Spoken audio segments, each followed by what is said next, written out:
শহরের এক কোণে একটি পুরনো লাইব্রেরি আছে, নাম বিস্মৃতি। সেখানে অদ্ভুত এক তরুণ কাজ করে, নাম অঞ্জন।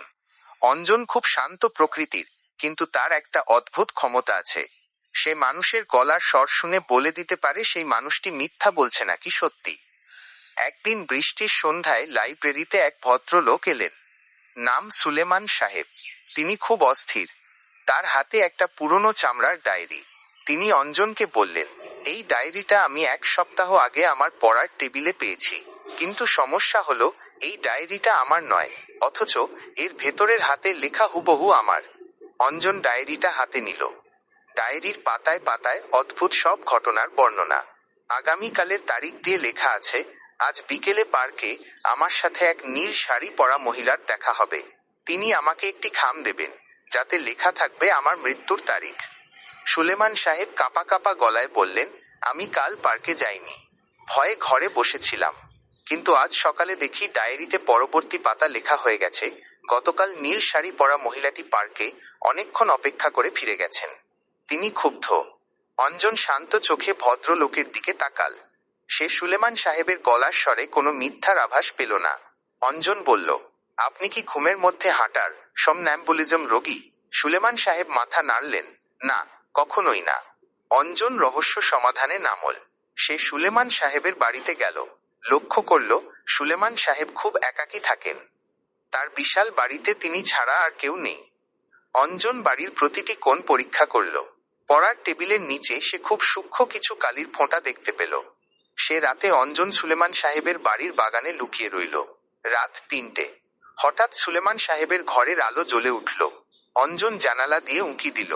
দেখল সুলেমান সাহেব গভীর ঘুমে আচ্ছন্ন। তার চোখ বন্ধ, কিন্তু তিনি টেবিলের সামনে বসে ডায়েরি লিখছেন। অঞ্জন ঘরে ঢুকে তাকে ডাকল না।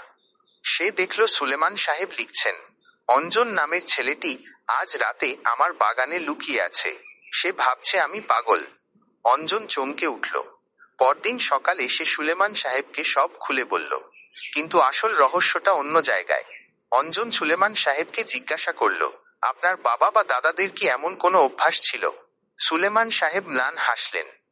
তিনি জানালেন, তার বাবা একজন বিখ্যাত ঔপন্যাসিক ছিলেন, যিনি শেষ বয়সে স্মৃতিভ্রম রোগে ভুগেছিলেন এবং নিজেকে নিজের গল্পের চরিত্র ভাবতেন। অঞ্জন এবার রহস্যের জট খুলল। সুলেমান সাহেব আসলে একজন হাইপার এমপ্যাথ। তিনি অবচেতন মনে তার বাবার পুরনো পাণ্ডুলিপিগুলো পড়ে ফেলেছিলেন ছোটবেলায়। এখন একাকিত্ব আর মানসিক চাপে তার মস্তিষ্ক সেই গল্পগুলোকে নিজের বর্তমান জীবনের সাথে মিলিয়ে ফেলছে। তিনি যখন ঘুমান, তার অবচেতন মন ডায়েরির পাতায় বাবার অসমাপ্ত গল্পের প্লটগুলো নিজের বর্তমান প্রেক্ষাপটে লিখে ফেলছে। একে চিকিৎসা বিজ্ঞানের ভাষায় এক ধরনের অটোমেটিক রাইটিং বলা যেতে পারে, যা তীব্র মানসিক ট্রমা বা একাকিত্ব থেকে জন্ম নেয়। নীল শাড়ি পরা মহিলাটি আসলে তার শৈশবে হারিয়ে যাওয়া মায়ের একটি প্রতিচ্ছবি, যা তার অবচেতন মনে গেঁথে আছে। ডায়েরিটা আসলে কোনো ভবিষ্যৎবাণী নয়, বরং তার নিজেরই মনের লুকানো হাহাকার। অঞ্জন সুলেমান সাহেবকে বলল, আপনার কোনো অলৌকিক শক্তি নেই স্যার। আপনার শুধু একজন ভালো বন্ধুর প্রয়োজন। আপনার মস্তিষ্ক একাকিত্ব কাটাতে নিজেই নিজের সাথে গল্প বানাতে শুরু করেছে। সুলেমান সাহেব সেদিন ডায়েরিটা পুড়িয়ে ফেললেন।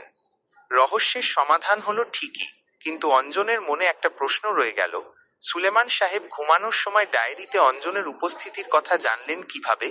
অঞ্জন তো শব্দহীনভাবে বাগানে ছিল। প্রকৃতি কি তবে লজিকের বাইরেও ছোট একটা ফাঁক রেখে দেয়? অঞ্জন হাসল। সব উত্তর জানা থাকলে তো পৃথিবীটা পানসে হয়ে যেত।